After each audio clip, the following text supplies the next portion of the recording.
Welcome to the Gene Policini Center on the campus of the Rochester Institute of Technology, where tonight the RIT women's hockey team takes the ice for a College Hockey America showdown with rival Syracuse. Number 23 for RIT is sophomore forward Kylie Aquaro. She leads the Tigers in scoring, and they need her and others to step up here tonight to help the Tigers break a 5-game scoreless drought. Good evening, I'm Kevin Roach, and welcome to Pregame Live as we get you set for the Tigers and Orange coming up tonight at 7:30 at the bottom of the hour. Well, RIT and Syracuse have had a pretty good rivalry over the years. However, lately it has been all Orange. Syracuse has won the last 8 meetings. Tigers and Orange met on Thursday down in Syracuse. We got the highlights, the conference opener for both teams. First period, Orange struck quick. Lauren Belafonte scores off the draw right there, 1-0.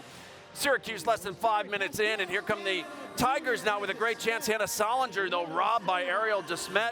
She stopped 25 on the night. Syracuse had a shorthanded opportunity, but Sarah Coe comes up with the big stop on Sarah Marchand. Coe solid in net for RIT again. She had 26 saves, but the Tigers get shut out by the Orange by a final of 1-0 on Thursday night. So the Tigers drop their conference opener and get shut out for the 5th straight time. They haven't scored a goal since October 8th when they put 9 on the board against St. Michael's. Hoping to get something going here tonight. RIT had opportunities, but the Tigers went 0 for 4 on the power play as Ariel DeSmet made 25 saves, as I mentioned. Sarah Coe, 26 saves for the Tigers in the loss. Happy to be joined by the Bruce B. Bates women's hockey coach here at RIT, Celeste Brown. Your team scoreless in 5 straight games. Can that get frustrating for a team, and how do you get that going here? Yeah, I mean, I think we're all frustrated, right? We want to score. You have to score to win hockey games. And it's a matter of like, hey, can we loosen our grip just a little bit, stay a little relaxed? The big thing is this past Thursday, we played very well. Yeah, just couldn't put one in the net. Our power play needs to click. There's no doubt about it. We made some adjustments there. We'll see how it does tonight.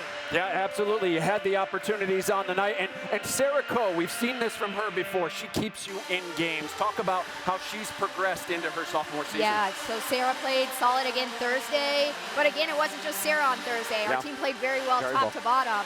And so she stepped up in that moment. You saw that there. But I expect nothing but greatness from her. And she expects that of herself. So it's a matter of, hey, let's do it again tonight and see where we end up. Looking on the other side, Ariel DeSmet, how can you kind of solve her? She was also very good in net for Syracuse and has kind of been the leader for them all year long. Yeah, totally. She's a proven goaltender in the league, and so it's a matter of, I think there's some rebounds out there to be found, and can we pounce on those, and can we find those sweet spot areas like we did on Thursday and just bury them? We got to attack with some more downhill speed, so coming a little higher in the zone and coming down to those spots, more momentum, more pace on the play. To be back home, conference game, excitement in this building. What does that do for the confidence of this team? If you get one goal, you feel like things can flip for you here. Yeah, no, I do. I mean, to be back home, there's little tricks and tips in here that if we can capitalize on those, like, we'll be set. And so that's a matter of, like, we haven't been home for a little bit, and so they're excited. They're excited to play tonight. We have some special stuff going on in the arena, which brings more energy, alumni around, and like, hey, they're here to do something tonight. So we're looking forward to puck drop here in a little bit. Yeah, the crowd buzzing. It is a doubleheader of hockey. The men just wrapped up with an overtime win over Holy Cross. That got the crowd going, and now we're ready for women's hockey here. And the 2012 team back in town being honored. They won the Division III National Championship.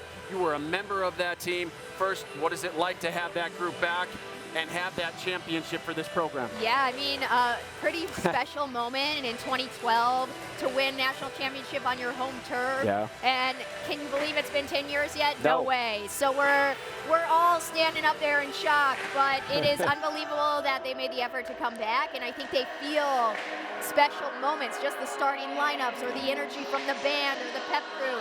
So it's exciting, and to have them witness the team where it is now and the progress and the growth is even more exciting, and I think they're pumped to be back. Well, I know you want to give them a victory here tonight. go out there and get one here tonight against Syracuse. We appreciate your time here on Pregame Thanks, Live. Kevin. Will do. All right, Coach Celeste Brown here joining us on Pregame Live. Conference play just started this week in College Hockey America. As we take a look at the standings, Penn State is on top with 4 points following a 2-0 start. Syracuse has an opportunity to join them in first place with a win here tonight. RIT and Lindenwood are pointless at the moment, while Mercyhurst has yet to play a CHA game yet this year. In the net for RIT tonight will be number 30, as we just talked about. Sarah Coe, the Brooklyn, Ontario native, will make her 8th start this season. Coe has allowed 19 goals in 7 games so far this year. Her save percentage is 89%. And just like on Thursday night for Syracuse, first-year head coach Brittany Smith is going to stick with number 32. Ariel DeSmet, she has started in the net every game this season for the Orange. The grad student from Charlotte, Vermont, has a 2.40 goals against average in those 9 appearances so far this year. Well, still to come here on Pregame Live, the RIT men's hockey team, as I mentioned, closed out its series with Holy Cross this afternoon. We'll show you if the Tigers completed the sweep of the Crusaders. Plus, I mentioned it, the champs are in town. Tonight, RIT honors the 2012 Women's Hockey Division III National Championship team. But first, once again, number 23 for RIT is Kylie Aquaro. The sophomore has a goal and 7 assists to lead RIT in scoring this season. She'll join our Kim Coffey live next as our coverage continues from the Gene Policini Center here at RIT. It's the Tigers in the Orange. This is Pregame Live.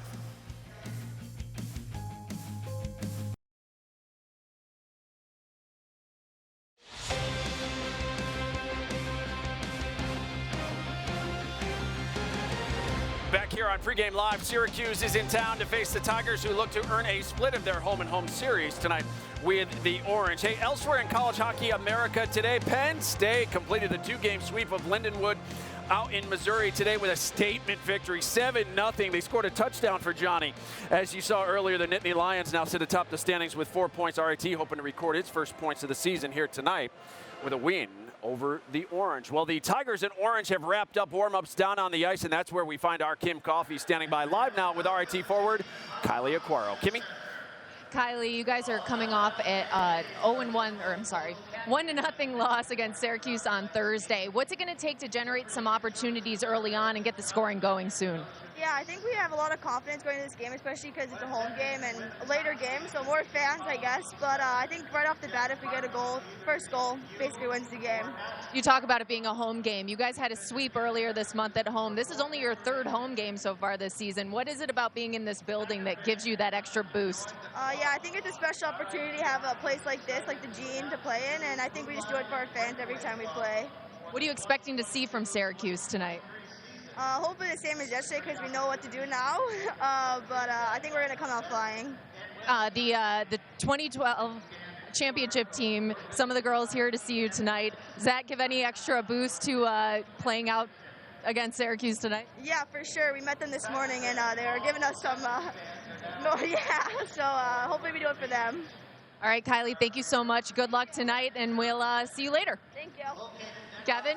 All right, Kim, thank you so much. Meanwhile, the RIT men's hockey team had a chance to complete a sweep earlier this afternoon against Holy Cross. A win would earn the Tigers at least a share of first place in Atlantic hockey. Let's show you what just wrapped up a little less than an hour ago. Pick up the highlights in the first period, under 10 minutes to play. We're watching the Zamboni. There's Stu doing the ice. Let's see if we have the highlights. Here they are. Shannon's got it rolling down there. The shot bouncing off here from Holy Cross, right off Tommy Scarfoni. And Jack Ricketts is there for the putback, his 3rd of the season. 1-0 Crusaders on top after 1. It stayed that way until the 3rd. Tigers on the power play. Kobe Walker working hard in front of the net again tonight, and he gets rewarded again. His 4th goal on the year would tie us at 1 as it just gets across the line, but Holy Cross didn't go away. Tigers fall asleep in their own end here. Watch it. Crusaders make them pay. They keep poking at the puck, and eventually Tyler Giardozzi gets it by Tommy Scarfoni. 2-1 Holy Cross. Back in front of the Tigers, under 8 minutes to go. This is a Sports Center top 10 play right here. Kobe Walker, the no-look pass to Cody Laskowski, tying the game. Laskowski just gets points It's 2-2 at that point, and we would go to overtime. In overtime, Tigers showing off their speed on the 3-on-3, and Elijah Gonzalez gets the game winner. Tigers beat Holy Cross, completing the sweep of the Crusaders by a final of 3-2. As we take a look inside the number, Cody Laskowski has a point in every single Tiger game so far this season. Holy Cross outshoots the Tigers, but the Tigers 1 for 5 on the power play. They get the overtime victory, and they are headed to Springfield, Massachusetts next Saturday and Sunday, where they'll face AIC. So we're not back with you for the men's games until Friday, November 11th, when RIT opens a 2-game series with Sacred Heart. Our coverage on the 11th begins at 6:30 with Pregame Live, followed by the Tigers and Pioneers at 7:05 right here on Flow Hockey. How about some women's soccer from this afternoon? Senior day at Doug May Field as the Tigers were taking on Union. First half, the Tigers jumped on the Dutchmen early in this one. Watch a nice play here.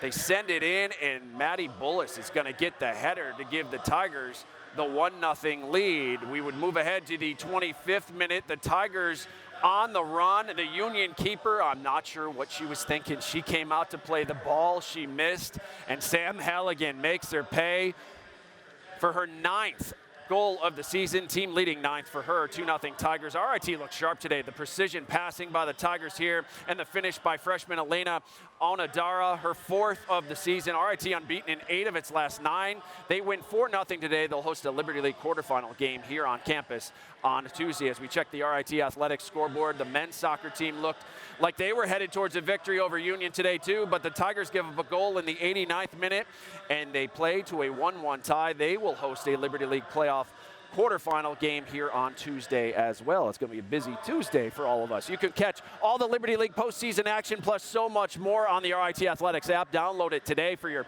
Apple or Android device or on your smart TV with Roku, Amazon's Fire TV, and Apple TV. You got to get it if you're a Tiger fan. Well, still to come, John and Jean will join us to share who they think we should be keeping an eye on here tonight. Plus, the 2012 championship team. It's been 10 years since they captured the Division III National Championship. We'll relive that moment next as our coverage continues on your home for Tiger Hockey. This is Pregame Live.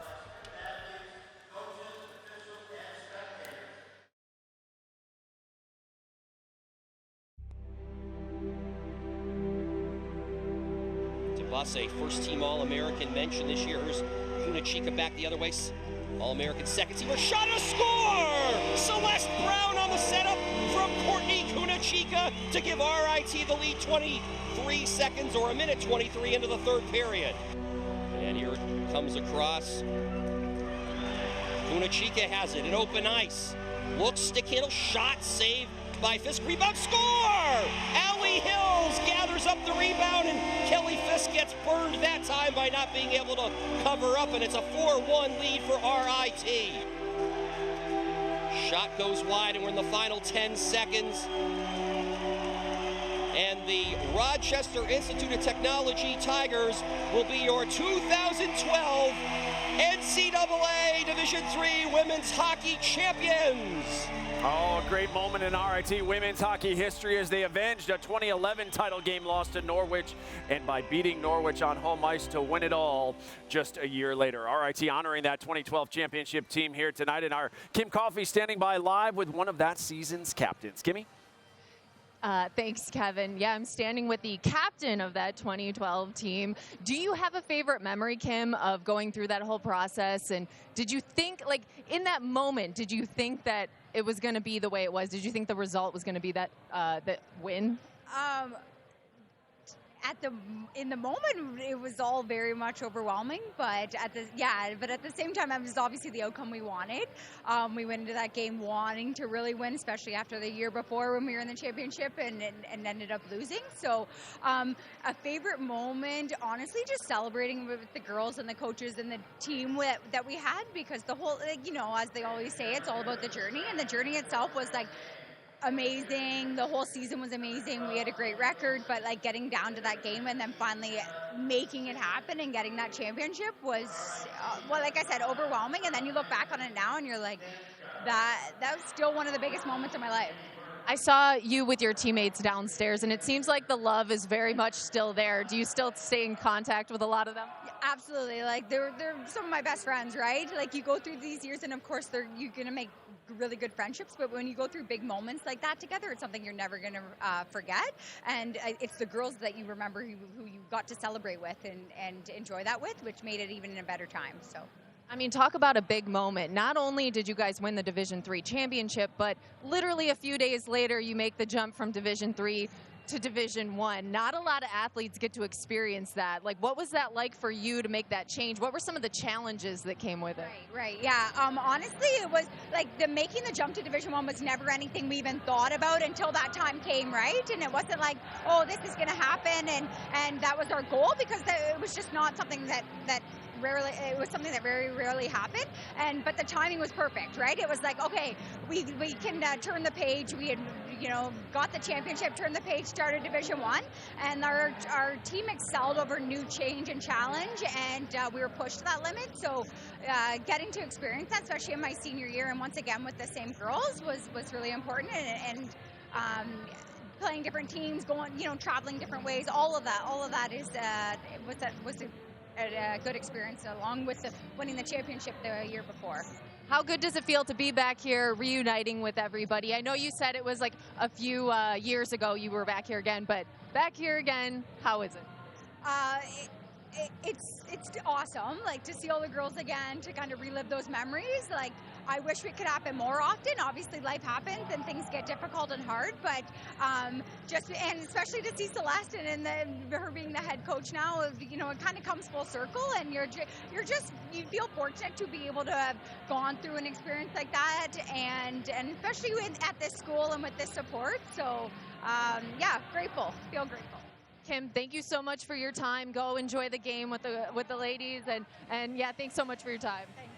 Kevin, back to you. All right, Kim, thank you so much. What a great journey it was. Well, tonight marks the 45th all-time meeting between these two programs, Syracuse and RIT. And while the Orange have had the edge over the years, there have been plenty of tremendous matchups along the way. Syracuse enters the night with a 29-11-4 record over RIT, and the Orange have won the last 8 meetings, including last February's thrilling CHA semifinal that Syracuse pulled out in overtime en route to the conference title. Syracuse won the CHA title twice, and RIT has won it back in 2014 and 2015, and that is when they clinched the program's first ever berth to the Division I NCAA tournament. So many great memories, as we have mentioned throughout the years, and RIT's current head coach, Celeste Brown, a big part of many of those moments as a player, and now she's trying to get things turned around back in the right direction here. As we welcome in John and Gina, we'll have the call for you tonight. Tigers in the midst of a 5-game scoreless and 5-game losing streak, trying to break that here tonight against Syracuse, guys. Yeah, in a night where this feels special, Kevin. And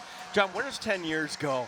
Honestly. Like that. I mean, think about that. 10 years ago, they're still at the D3 level. We're still at Ritter, but it seems like yesterday. We were celebrating a Frozen 4 celebration just a few years ago with the men, but 10 years has been just like that. We were a lot younger back then, too, buddy.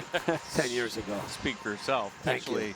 No, I guess that's not the way how age works. But as far as the RIT Tigers are concerned, an interesting parallel, because we just got done doing the game for the men, and they were playing Holy Cross. I was talking to their head coach, and he had a quote to me, John, that said, building a program, it's not linear. And I asked that to Celeste Brown. She says that's absolutely right, that there's ups and there's downs, but you can see things moving in the right direction. Absolutely. It's all part, we've heard this word in sports, the process. It's all part of the process. It's a slow build. It's all about the journey. And with Celeste here, they've got the right person behind the bench. We do know that. Give her some time. This program will get back to winning. Yeah, let's see what step they take here tonight as we take a look at our players to watch. The Syracuse Orange, of course, winning that game 1-0. And Lauren Belfontaine in the top 10 all-time in scoring at SU. Yeah, a grad student. You look at her. She has 12 multi-point games. She is a dynamic playmaker at the center position for Syracuse. You look at a lot of games played. 137 games played. She has 31 goals to go along with 55 assists, and off to a great start this year. 2 goals and 4 assists on the year. Great playmaker for Syracuse. Now for the RIT Tigers, who's going to break through? I'm going to put my money on Amy Dobson tonight. She's a Penn State transfer, off to a good start with that top line. You look at her season numbers, 2 goals, 3 assists. Listen, if they're gonna get this thing going, that top line has got to perform, and it starts with Amy Dobson, the transfer. Dobson from Burlington, Ontario, as we're getting ready here for the face-off, Kevin. 7:30 on the dot, so we'll send it back to you. All right, guys, well, still ahead on Pregame Live. The 2012 championship team will take the ice for the ceremonial puck drop. We'll wrap things up from here next. This is Pregame Live.